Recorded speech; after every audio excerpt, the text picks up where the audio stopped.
제 개그 콘서트에 나오는 이제 프로그램인데요.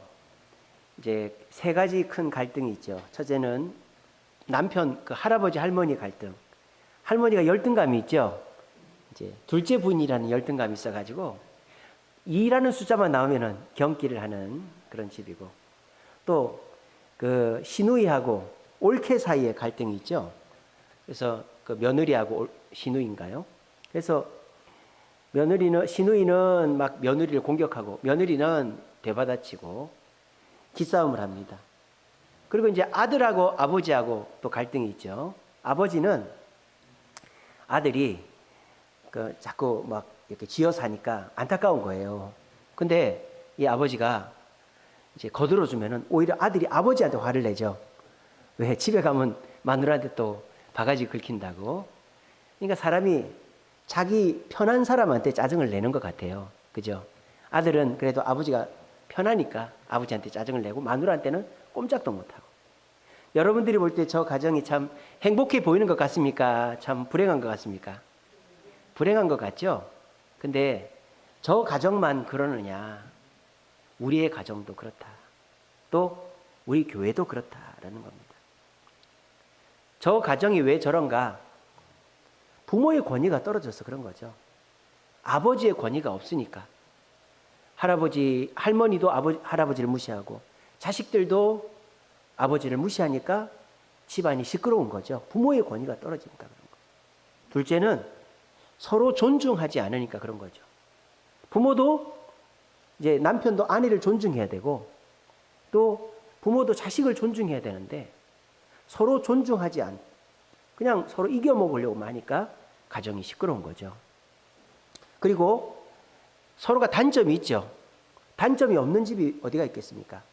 근데 그 단점을 이해를 못 해주니까 저렇게 된다. 그래서 저런 집을 우리가 뭐라 그럽니까? 공가루 집안, 집구석이다. 그렇게 집구석이다. 그래서 참 저런 집이 안타깝기도 하지만은 우리가 속한 가정이 저렇지 않은가 하는 생각이 들고, 우리가 속해 있는 교회가 저런 교회가 아닌가 싶습니다. 우리는 하나님을 우리 아버지로 믿고 섬기는가? 그냥 교회에 나오면 하나님이라는 이름을 부르니까 그냥 하나님 부르고, 또 교회에 나오면 서로 그냥 찬양하고 기도하고 하니까 하긴 하지만은 정말 하나님을 내 아버지로 모시고 하나님께 영광 돌리고 하나님께 감사하고 그렇게 하는지, 눈에 보이지 않는다고, 내가 평소에 경험하지 못한다고 하나님을 저 나오는 그 개그 콘서트에 나온 그 할아버지처럼 대하고 있지는 않은지 돌아봐야 될 것 같아요. 또 우리는 성도들 간에 서로 존중하고 있는지, 서로가 서로에 대해서 권위를 인정하고 서로의 말에 반대하지 않고 서로에게 존중을 하는지 돌아봐야 된다. 그리고 문제가 약점이 없는 사람이 누가 있겠어요? 근데 교회 내에서 서로가 서로의 단점을 공격한다면 절대로 교회는 가족 같은 교회가 될 수가 없다라는 것입니다. 그래서 우리가 오늘 추수감사주일인데요. 우리가 오전 예배 때는 하나님께 감사했다면 이 오후에는 서로에게 감사하는 시간을 좀 가졌으면 좋겠다. 그런 생각이 들었습니다. 우리 주세움 교회가 여기에 세워지고 이렇게 자리를 잡기까지는 여기 앉아 계신 분들의 수고와 헌신과 노력 덕분에 이렇게 자리를 잡은 것입니다. 그 누군가 몇몇 사람의 도움이 아니라 우리 모두의 노력과 헌신이 지금 이 자리에 주세움 교회를 있게 했습니다. 그리고 우리가 이제 예배 오늘 설교 짧게 합니다. 간단히 드리고 우리 2층 올라가서 다가와야 할 때 올 한 해 동안 있었던 영상을 제가 10분으로 만들었어요. 그래서 그걸 보면서 참 우리 주세움 교회가 올 한 해 많은 일을 했구나. 근데 이 일을 나 혼자 한 것이 아니라 우리 집사님, 권사님, 장로님, 우리 어린아이들부터 해서 모든 성도들이 함께 해왔구나 하면서 우리가 서로에게 우리 교회를 지켜주고 함께 갖고 간 것에 감사하는 시간을 우리가 올라가서 좀 가질까 합니다. 근데 감사를 하려고 해도 감사하는 마음이 있어야 감사를 할 거 아니에요. 그래서 오늘 이 시간에는 우리 올라가서 영상 보고 다가 나누기 전에 어떻게 하면 우리가 이 주세움 교회를 가족 같은 교회, 행복한 교회로 만들 수 있을지 시편 말씀 통해서 잠시 보도록 하겠습니다. 화면 바꿔주세요. 자, 우리 시편 100편 3절 다시 한번 읽어봅니다. 시작. 여호와가 우리 하나님이신 줄 너희는 알지어다. 그는 우리를 지으신 이요 우리는 그의 것이니 그의 백성이요 그의 기르시는 양이로다. 아멘. 작은 화면 띄워주세요. 여기에 작은 화면 띄워주세요. 여기에 가족 같은 교회를 만드는 비결이 나와 있어요. 첫째는 뭡니까?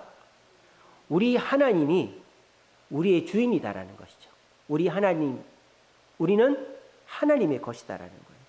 그러므로 우리 교회의 주인은 하나님이시고 우리는 하나님을 아버지로 모시고 하나님의 뜻을 받들면서 신앙생활을 해야 된다라는 것입니다. 자, 여기에서 하나님을 아버지로 모신다는 것의 공동체적인 의미는 교회의 뜻을 하나님의 뜻으로 생각해야 된다라는 거예요.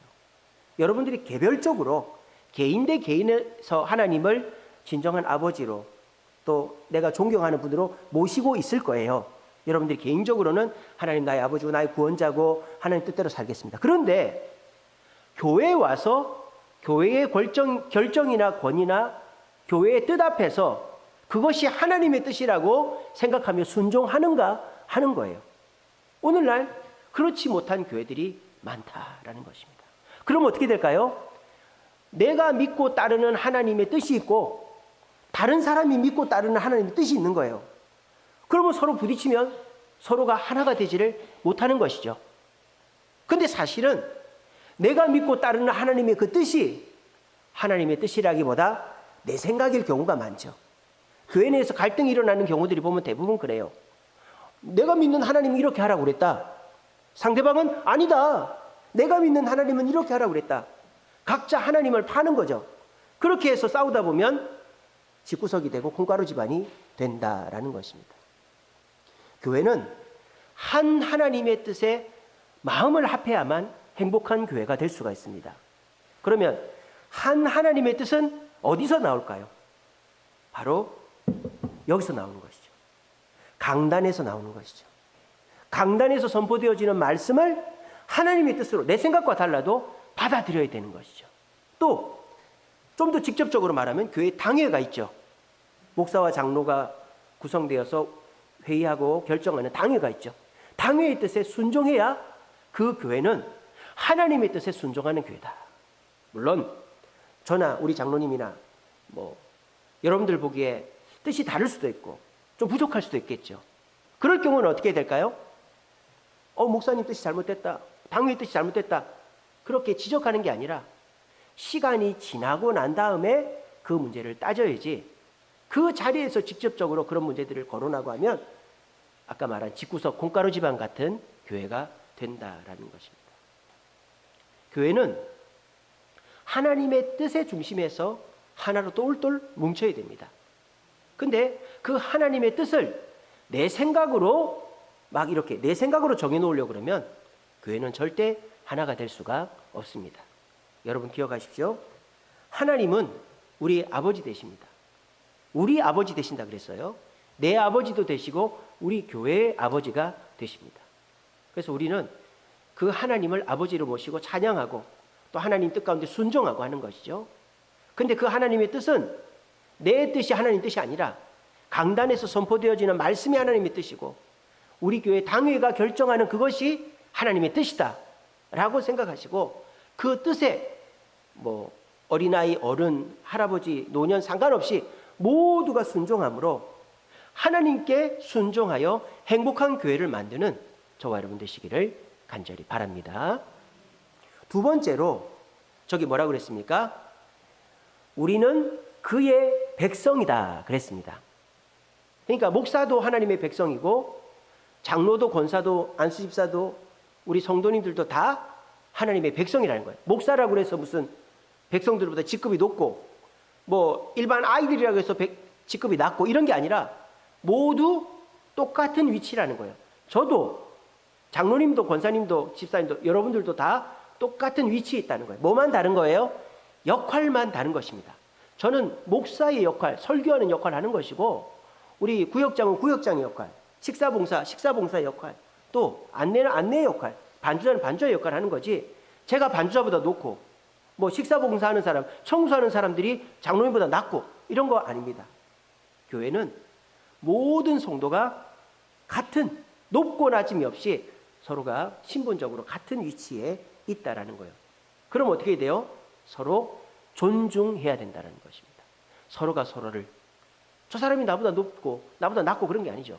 여러분, 근데 성경에는요, 높고 낮음이 명확한 게 있죠. 뭡니까? 남편과 아내는 높고 낮죠. 하나님이 남편에게 권위를 주셔서 높은 위치에 올려놨어요. 그래서 아내는 남편에게 복종하라고 그랬죠. 또 세상도 그렇죠. 하나님이 권세자들, 뭐 국회의원, 시장, 대통령, 이런 권세자들에게 권세를 줬죠. 우리보다 높아요. 그럼 어떻게 돼요? 순종을 해야 돼요. 아내는 남편에게 순종하고 우리는 그 권위를 가진 사람들한테 순종을 해야 돼요. 왜 그렇게 해야 되느냐? 그래야 질서가 잡히기 때문입니다. 제가 누누이 말씀드리지만 독재 국가가 막 내전에 시달리는 국가보다 훨씬 낫습니다. 지금 중동이나 중앙아시아 보십시오. 민주화한다고 그 독재 정권들이 다 물러나니까 더 힘들어졌잖아요. 그 죽는 사람은 애들이랑 여자들밖에 없어요. 질서가 무너지면 제일 피해를 보는 사람이 여자와 아이들이라는 거예요. 그러니까 질서가 있으려면 순종이 있어야 된다. 그렇지만 성도들 간에는 순종으로 질서를 잡는 게 아닙니다. 왜? 우리는 질서를 뭐로 잡습니까? 하나님께 순종하는 것으로 질서를 잡는 거예요. 여러분들이 목사한테 순종하는 게 아니고, 장로님한테 순종하는 게 아니고, 권사님한테 순종하는 게 아니고, 저희끼리는 서로 존중을 하는 것이죠. 자, 그러면요, 이거를 아주 디테일한 상황에 적용해 볼게요. 여러분 보세요. 어떤 성도님이 문제를 일으켰어요. 어떤 성도님이 성도 간의 다툼을 일으켰다든지, 뭐 이런 어떤 성도님이 그 교회 내에서 부덕한 일을 했어요. 그럼 어떻게 될까요? 목사가 높으니까, 장로가 높으니까, 권사가 높으니까 가서 야단칠 수 있을까요? 그렇게 하면 안 된다는 거예요. 그거는 교회 내에서 내가 더 높다라는 뜻이에요. 어떻게 돼요? 뭐 해야 돼요? 기도해야죠. 그 사람이 그 죄에서, 그 잘못에서 깨닫고 돌아오게끔. 기도했는데도 안 되면 뭐 해야 돼요? 권면을 해야죠. 두세 사람이 가서, 성경에 그렇게 돼 있죠? 두세 사람이 가서 권면을 해야죠. 권면을 했어도 이 사람이 내가 뭐 잘못했는데, 나 이거 당연히 할 수 있는데 나한테 간섭하지 마, 이러면 치리를 하는 거예요. 그래서 교회를 몇 개월 못 오게 한다든지, 세례나 성찬을 못 받게 한다든지, 또는 뭐 그런 식으로 직분을 못 받게 한다든지, 그런 식으로 치리를 하는 거예요. 그렇게 하는 것이지, 목사나 장로나 권사가 높아버려가지고 성도가 잘못했다고 뭐 야단치고 이러면 안 돼요. 옛날에 권위적인 교회, 이런 교회 있죠. 목사님들이 설교하다가 어이 무슨 집사 안 왔네, 빨리 전화해봐, 이런 목사님들은 천국 가겠어요? 그런 사람이? 목사가 완전히 하나님보다 더 높은 사람이 되어 있잖아요, 교회 내에서. 교회는 성도들 간에는 존중해야 됩니다. 설사 그 어떤 성도가 잘못을 하고 눈에 보이는 뻔한 문제를 일으켜도 우리는 직접적으로 그 사람한테 가서 야단치거나 지적하면 안 돼요. 기도해야죠. 기도하고 그 사람이 변화될 시간을 줘야죠. 그리고 그 사람이 변화가 안 되면 우리가 아주 부드럽고 상처되지 않게끔 사람을 몇몇 사람, 친한 사람 보내서 권면을 해야죠. 그런 식으로 해야 그 교회는 행복한 교회가 되는 것이지, 무슨 문제가 있다 그래가지고 목사님이 좀 야단 좀 치세요, 장로님이 야단 좀 치세요, 그래서 직접 야단을 쳤다. 그럼 어떻게 될까요? 자기가 잘못이 있으니까 미안합니다 하겠죠. 근데 그 다음 어떻게 돼요? 니는 잘하나 보자, 이렇게 되는 거예요. 니는 잘하나 보자. 그러면서 제가 뭐 새벽기도 늦었다든지 설교 시간에 엄한 얘기하면은, 목사님 전에 나한테 뭐라 그러더만은 목사님도 그러네요. 그럼 제가 할 말이 없어진 거예요. 그러면 제가 또 어떻게 하겠어요? 니는 잘하는지 보자, 이렇게 되겠죠. 그렇게 되는 거예요. 그러면 교회가 콩가루 집안 집구석이 되는 거예요. 지금 우리 주세움교회는 지금까지 그렇게 한 적이 한 번도 없죠. 지금까지 그래서 행복한 교회로 키워져 가고 있어요. 우리 장로님이라고 해서 뭐 성도님들이 뻔히 문제를 일으키는데도 직접적으로 야단치거나 공론화 시킨 적이 한 번도 없어요, 우리 교회는. 그게 옳은 것이죠. 왜? 성도들 간에는 목사라고 높고 장로라고 높고 권사라고 높은 게 아니라 서로 존중해야 될 상태이기 때문입니다. 그렇게 해서 서로 존중하면서 그 사람이 문제를 위해 하나님께 기도하고 두세 사람이 권면해서도 안 되면 그때 하나님의 권위를 이어받은 당회가 질의를 하는 것이죠. 그 전까지는 우리는 절대 그 사람한테 야단치면 안 돼요. 여러분, 요즘은 그래요. 중학생 이후로부터 야단치면 안 됐습니다. 여러분 아시겠죠? 저희 집도 새아는 야단 안 칩니다. 그렇다고 걔가 100% 잘하는 거 아니에요. 늦게 자고 뭐 약속 어기고 실수하고 그런 건 많아요. 그래도 야단 안 칩니다. 우리 새아이는 야단 맞습니다. 아직 초등학생이기 때문에. 그렇지만 새아부터는 야단 안 쳐요. 여러분, 야단 친다고 사람이 변할까요? 기분만 나빠지는 거예요. 내 기분도 나쁘고 상대방 기분도 나쁘고 내 입에 안 좋은 얘기를 언급한다는 것 자체가 내 기분도 나빠지고 상대방 기분도 나빠지는 거예요. 그렇게 절대 하지 마시고 여러분들이 가정에서도 서로 존중해야 돼요. 똑같아요. 자녀가 잘못했다, 아내가 잘못했다, 남편이 잘못되면 어떻게 해야 돼요? 뭐라고 그랬어요 제가? 기도하세요. 자녀의 잘못을 위해서. 남편, 아내 기도하세요. 기도해도 안 바뀐다? 권면을 하세요. 나는 지금 감정이 격해져 있으니까 아내를 시켜서 또는 또 다른 형제를 시켜서 권면을 시켜요. 그래도 안 들으면 야단을 치는 거예요. 그렇게 하는 것이 행복한 가정을 만드는 비결이다. 기억하십시오. 여기에 높고 낮는 거 없습니다. 서로 어린아이, 평신도라도 서로 똑같은 우리는 하나님의 백성이에요.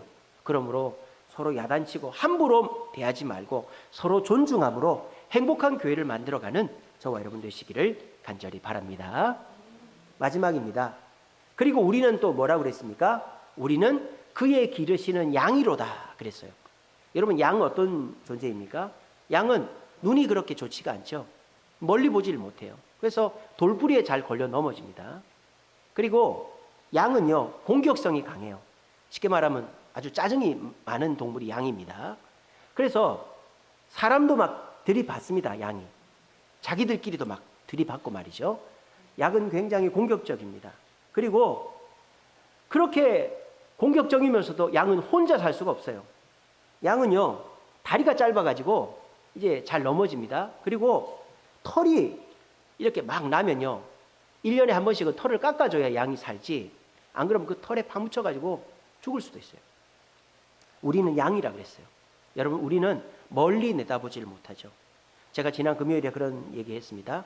동물은 연못밖에 보지를 못하죠. 하지만 인간은 그 연못에 물이 어디서 오는지 알죠. 하늘에서부터 오는지 안다고 그랬어요. 마찬가지로 성도들 중에서 아직 초신자이거나 자기밖에 모르는 사람은 자기 잘난 맛으로 신앙생활 하는 줄 알아요. 하지만 하나님이 은혜를 주시고 서로 챙겨주니까 이만큼 신앙생활 하는 건데, 내가 없으면 안 되지, 내가 잘났지, 그렇게 자기밖에 모르는 사람이 있어요. 그런 사람은 공격적이죠. 자기 마음에 마음을 담아두지를 못합니다. 곧바로 막 짜증 섞인 말을 내뱉습니다. 그리고 혼자 지낼 수도 없으면서 내버려두라고, 나 혼자 알아서 할 거라고 막 그렇게 짜증을 내는 사람이 우리 주변에 있습니다. 근데 중요한 사실은 뭔지 아세요? 그 사람이 나다라는 거예요. 나. 멀리 보지 못하고 공격적이고 혼자 살 수도 없으면서 내버려두라고 하는 사람이 나라는 거예요. 언제? 힘들어졌을 때. 여러분은 내가 힘들어졌을 때를 생각을 못해요. 우리 번갈아 가면서 힘들어집니다. 내가 좀 가정적으로 문제가 없고 내가 경제적으로 여유가 있고 마음이 평안하면요, 이러지 않죠. 내가 멀리 내다보고 서로 이해하고 양해하고 그 다음에 배려하죠. 근데 내가 힘들어지면 어떻게 돼요? 힘들어지면 내 원래 성격이 아니지만 내가 짜증이 나고 서로 막 싸우게 되고 이렇게 되는 거예요. 근데 나라고 그렇게 안 된다는 보장이 없는 거예요. 근데 어떤 분들은 저 사람 왜 저런지 모르겠다, 저 사람 왜 저거밖에 모르고 자기밖에 모르고 막 싸우려고 그러고 저런지 모르겠다고. 내가 그렇게 될 수도 있는 거예요. 그럼 어떻게 되겠어요? 서로의 단점을 품어주면 되는 거예요. 아까 제가 말씀드렸죠. 제가 누구를 야단을 쳤다. 그럼 그 사람이 목사는 잘하는지 보자, 이렇게 되는 거예요. 그러니까 제가 뭐 잘못했다 그러면 저한테 야단치게 했죠. 그럼 저는 또 저 사람 잘하는지 보자 이렇게 되겠죠. 그러면 서로 싸울 일밖에 없는 거예요. 단점만 보니까. 근데 서로의 단점을 눈 감아주는 거예요. 눈 감아주면 어떻게 돼요? 싸울 일이 없어지겠죠. 그러면 행복한 가정과 교회가 될 수가 있다라는 것입니다. 여러분 이 사실을 꼭 기억하십시오. 우리는 모두가 하나님의 자녀입니다. 그러므로 하나님을 아버지로 모시고 교회의 뜻이 하나님의 뜻이다 생각하고 내 뜻과 다르고 뭐 목사님, 장로님, 권사님 보기에 내가 목사님 생각대로 하기 싫지만은 하나님의 뜻이라고 하니까 순종하겠다. 이렇게 돼야 그 교회는 행복한 교회가 된다. 그리고 우리는 서로가 백성이다. 높고 낮음이 없다. 서로 존중해야지 서로 허물 잡으면 안 된다. 그리고 서로가 단점이 있을 때 덮어주고 이해해줘야지 단점이 있다고 해서 그거를 이제 지적하다 보면 이제 싸울 일밖에 없다라는 것입니다. 이 사실을 기억하시고 우리 모두가 행복한 교회, 행복한 가정을 만들기 위해서 하나님을 아버지로 모시고 서로 존중하고 단점을 이해해주는 저와 여러분 되시기를 간절히 바랍니다.